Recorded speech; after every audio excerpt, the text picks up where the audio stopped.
Bismillahirrahmanirrahim. Assalamualaikum warahmatullahi wabarakatuh. Jumpa lagi dengan saya, Ibu Sri Setiawati, pengajar Bahasa dan Sastra Indonesia SMA Negeri 8 Jakarta.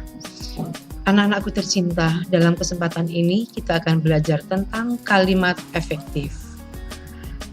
Anak-anakku sayang, sebelum kita melaju lebih jauh lagi, kita harus mengerti dulu, apa sih kalimat efektif? Kalimat efektif adalah kalimat yang mampu dipakai untuk menyampaikan informasi dari pembicara atau penulis kepada lawan bicara atau pembaca secara tepat. Ketepatan dalam penyampaian informasi akan membuahkan hasil, yaitu adanya pemahaman lawan bicara atau membaca terhadap isi kalimat atau tuturan yang disampaikan penutur. Selanjutnya, kita akan belajar tentang ciri-ciri kalimat efektif. Apa sih ciri-ciri kalimat efektif?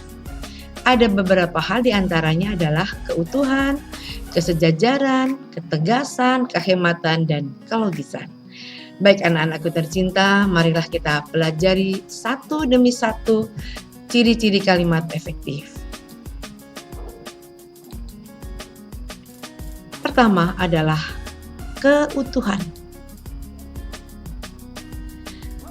Apa sih yang dimaksud dengan keutuhan? Keutuhan adalah keseimbangan antara pikiran atau gagasan dan struktur bahasa yang dipakai.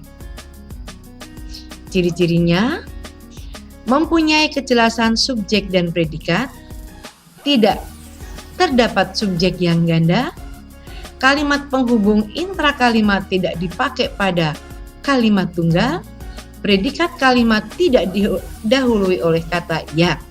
Baik anak-anakku, kita akan pelajari tentang keutuhan ini secara perlahan-lahan satu persatu.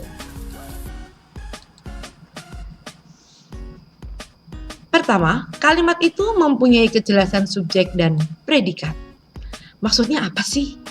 Kejelasan subjek dan predikat suatu kalimat dapat dilakukan dengan menghindarkan pemakaian kata di, dalam, bagi, untuk, dan sebagainya di depan subjek.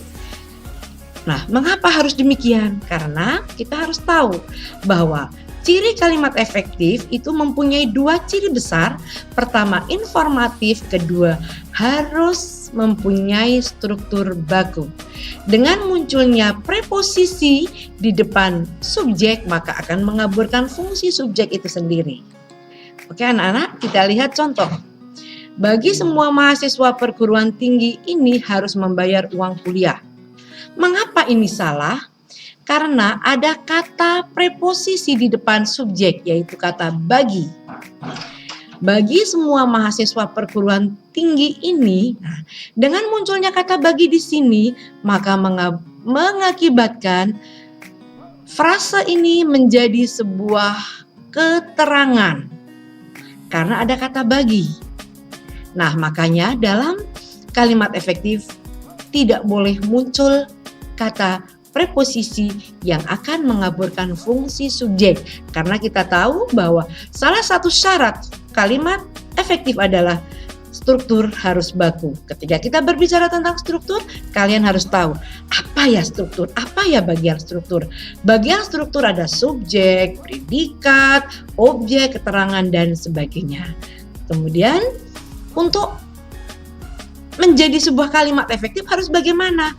Bagi ini harus dihilangkan menjadi sebuah kalimat yang benar seperti berikut. Semua mahasiswa perguruan tinggi ini harus membayar uang kuliah. Ketika kita ingin menganalisis kalimat ini, sudah bisa ditebak atau sudah bisa diketahui mana bagian subjeknya. Subjeknya adalah semua mahasiswa perguruan tinggi ini. Karena hilang kata bagi, maka dia menjadi subjek. Ketika masih ada kata bagi, maka menjadi keterangan. Harus membayar uang kuliah. Oke anak-anakku tercinta, kita lanjut pada bagian selanjutnya. Yaitu tidak terdapat subjek yang ganda. Contohnya, penyusunan laporan itu saya dibantu oleh para dosen. Di sini akan bingung ketika Anda melihat kalimat ini. Mungkin secara informatif sampai kepada telinga Anda bahwa Anda sudah paham maksudnya, tetapi secara struktural kita tidak bisa menganalisis mana subjeknya. Nah, ini tidak diperbolehkan. Nah, kalimat ini bisa diperbaiki menjadi dalam menyusun laporan itu saya dibantu oleh para dosen.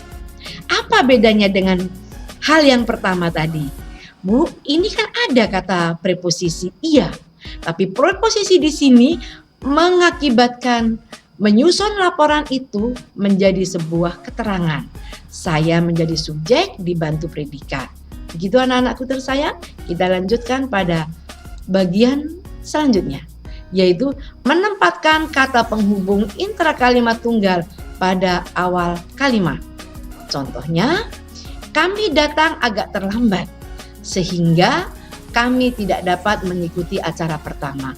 Sehingga, kata sehingga ini merupakan konjungsi intrakalimat. Tetapi dalam contoh ini muncul atau berada di awal kalimat sehingga mengakibatkan atau menjadi sebuah konjungsi antar kalimat. Maka ini salah.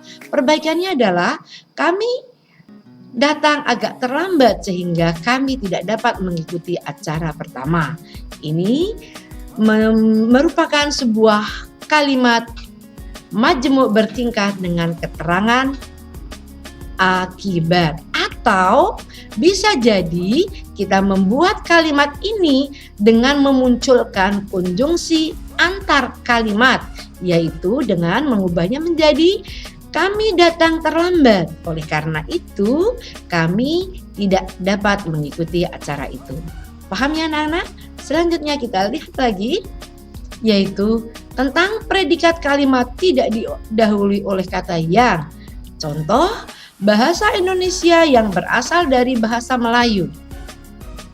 Ya, ketika muncul kata yang di sini maka tidak efektif. Bingung mana sih predikatnya? Ini hanya sebuah perluasan subjek. Tidak bisa dikatakan sebagai kalimat, hanya subjek. Perbaikannya adalah bahasa Indonesia berasal dari bahasa Melayu. Selanjutnya, adanya kesejajaran atau paralel. Kita lihat, kesejajaran adalah penggunaan bentuk kata atau frase berimbuhan yang memiliki kesamaan atau kesejajaran baik dalam fungsi maupun bentuknya. Jika bagian kalimat itu menggunakan verba berimbuhan di, bagian kalimat yang lainnya pun harus menggunakan di. Lagi dan begitu juga dengan penggunaan verba lainnya. Contoh, kalimat yang salah. Kakak menolong anak itu dengan dipapahnya ke pinggir jalan. Bisa kita lihat seharusnya seperti apa? Seharusnya anak itu ditolong kakak dengan dipapahnya ke pinggir jalan. Mana yang membuat kalimat itu tidak efektif? Penggunaan kata menolong. Di sini dipapah. Harusnya sejajar. Ketika dia predikat pasif maka harus disejajarkan dengan predikat pasif. Selanjutnya bisa kita lihat adanya kehematan. Ya, dalam kalimat efektif kita harus menghemat kata sehingga tidak terjadi pleonastis. Tahu kan pleonastis? Penggunaan kata-kata berulang yang dianggap maknanya sama dan itu tidak perlu. Oke, kita lihat kalimat efektif tidak boleh menggunakan kata-kata yang tidak perlu. Setiap kata haruslah memiliki fungsi yang jelas dan tidak boleh menggunakan kata yang berlebihan. Biasa kalian mengatakan pemborosan kata. Nah, itu dia namanya atau istilahnya dalam bahasa Indonesia pleonastis. Kedua, penggunaan kata yang berlebihan justru akan mengaburkan dan memperlemah maksud kalimat itu. Contoh, kalimat yang salah, dia hanya membawa badannya saja, sudah hanya dengan saja. Sejak dari pagi dia berenang, sudah sejak dari. Ada mungkin contoh yang lain? Ada. Orang itu naik ke atas panggung, sudah naik ke atas. Itu penggunaan yang berlebihan juga. Kalimat yang benar adalah dia hanya membawa badannya, sejak pagi dia berenang. Paham ya anak-anak? Selanjutnya, kita mempunyai ciri kalimat efektif, yaitu adanya ketegasan atau kefokusan. Apa sih maksudnya? Ketegasan atau penekanan ialah suatu perlakuan penonjolan pada ide pokok kalimat. Nah, ini ada beberapa hal. Pertama, meletakkan kata yang ditonjolkan itu di depan kalimat. Kedua, membuat urutan kata yang bertahap. Ketiga, melakukan pengulangan kata atau repetisi. Keempat, melakukan pertentangan terhadap ide yang ditonjolkan. Dan kelima, mempergunakan partikel penekanan atau penegasan. Oke anak-anak, kita lihat satu persatu. Meletakkan kata yang ditonjolkan itu di depan kalimat atau di awal kalimat. Contoh nih, Presiden mengharapkan agar rakyat membangun bangsa dan negara ini dengan kemampuan yang ada pada dirinya. Penekanannya ialah Presiden mengharapkan. Jadi di sini ada hal yang ingin kita tonjolkan. Oke, selanjutnya kita lihat untuk bagian kedua, membuat urutan kata yang bertahap. Contoh, bukan 1.000, sejuta, dan 100, tetapi berjuta-juta rupiah telah disumbangkan kepada anak-anak terlantar. Bukan 1.000, sejuta, 100. Dari 1.000, sejuta, atau 100. Tidak ada peningkatan. Bisa menurun atau meningkat atau lebih tinggi. Kita lihat seharusnya adalah bukan 100, 1.000, atau sejuta, tetapi berjuta-juta rupiah telah disumbangkan kepada anak-anak terlantar. Selanjutnya, melakukan pengulangan kata. Contoh, saya suka kecantikan mereka. Saya suka akan kelembutan mereka. Oke, selanjutnya lagi, dengan mempertentangkan ide. Contoh, anak itu tidak malas dan curang, tetapi rajin dan jujur. Selanjutnya lagi, menggunakan partikel penegas. Saudaralah yang bertanggung jawab. Kata lah di sini mempertegas kata saudara. Selanjutnya kita masuk pada bagian kelogisan. Bagian kelogisan, yang dimaksud dengan kelogisan ialah bahwa ide kalimat itu dapat diterima oleh akal dan penulisannya pun sesuai dengan ejaan yang berlaku. Perhatikan kalimat di bawah ini. Waktu dan tempat kami persilahkan. Ya, ini sering sekali kita lakukan. Bahkan mungkin ibu atau mungkin kalian tidak menyadari bahwa itu sebuah kesalahan ketika kita menjadi seorang MC atau moderator atau pembawa acara dalam sebuah acara resmi maupun tidak resmi. Dan pasti sering kalian dengar, dipikirnya itu hal yang biasa saja. Namun dalam bahasa Indonesia itu tidak tepat atau diksi yang tidak tepat dipergunakan. Waktu dan tempat kami persilakan. Kalimat itu tidak logis atau tidak masuk akal. Yang logis sebagai berikut. Bapak Menteri kami persilakan. Atau mungkin Kepala Sekolah kami persilakan, atau Anda menyebut Ibu Rita Hastuti selaku Kepala SMA Negeri 8 Jakarta, kami persilakan. Seperti itu anak-anakku. Baik, sebelum Ibu tutup materi kita pada kali ini, akan Ibu berikan sebuah rangkuman atas materi yang sudah saya paparkan, bahwa kalimat efektif adalah kalimat yang harus memenuhi dua ciri besar. Ciri pertama informatif, ciri kedua struktur baku.